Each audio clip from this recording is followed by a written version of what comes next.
శివుడు లేని వేళ పార్వతమ్మ సిన్నబోయేనే శివుని బొమ్మ మూడు కన్నుల వాడి ముద్దుల గుమ్మ పువ్వులతో పూజల్ని పొందేనమ్మా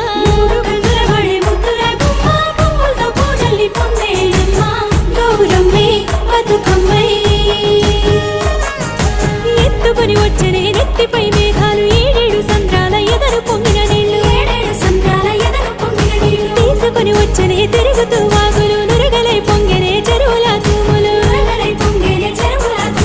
ఉత్తరం దక్షిణం నువ్వెక్కిపోతుంటే తంగేడు బొమ్మలు బంగారమై కూస్తే